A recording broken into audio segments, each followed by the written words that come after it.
8 September doctor Bhupen হাজৰিকাৰ জন্মদিন।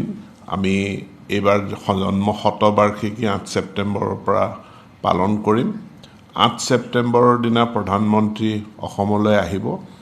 9 ছেপ্টেম্বৰৰ দিনা এখন অসম বিধানসভাৰ বিশেষ অধিৱেশন অনুষ্ঠিত হ'ব ডক্টৰ ভূপেন হাজৰিকাৰ ওপৰত। তেখেতৰ কৰ্মৰাজি, তেখেতৰ সৃষ্টিক চিৰযুগমীয়া কৰাৰ কাৰণে, তেখেতৰ স্মৃতিক চিৰযুগমীয়া কৰাৰ কাৰণে এটা প্ৰস্তাৱ আছে যে ডিব্ৰুগড় বিমানবন্দৰক এটা ডক্টৰ ভূপেন হাজৰিকা বিমানবন্দৰ হিচাপে তাক নামকৰণ কৰা, আৰু এই বিষয় লৈ 9 ছেপ্টেম্বৰত এদিনীয়া কাৰ্যসূচীৰে অসম বিধানসভাৰ এখন বিশেষ বিধানসভা অধিৱেশন অনুষ্ঠিত হ'ব। 8 ছেপ্টেম্বৰ ডক্টৰ ভূপেন হাজৰিকাৰ জন্মদিন। আমি এইবাৰ জন্ম শতবাৰ্ষিকী 8 ছেপ্টেম্বৰৰ পৰা পালন কৰিম।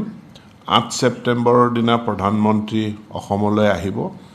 9 ছেপ্টেম্বৰৰ দিনা এখন অসম বিধানসভাৰ বিশেষ অধিৱেশন অনুষ্ঠিত হ'ব ডক্টৰ ভূপেন হাজৰিকাৰ ওপৰত। তেখেতৰ কৰ্মৰাজি, তেখেতৰ সৃষ্টিক চিৰযুগমীয়া কৰাৰ কাৰণে, তেখেতৰ স্মৃতিক চিৰযুগমীয়া কৰাৰ কাৰণে এটা প্ৰস্তাৱ আছে যে ডিব্ৰুগড় বিমানবন্দৰক এটা ডক্টৰ ভূপেন হাজৰিকা বিমানবন্দৰ হিচাপে তাক নামকৰণ কৰা, আৰু এই বিষয় লৈ 9 ছেপ্টেম্বৰত এদিনীয়া কাৰ্যসূচীৰে অসম বিধানসভাৰ এখন বিশেষ বিধানসভা অধিৱেশন অনুষ্ঠিত হ'ব।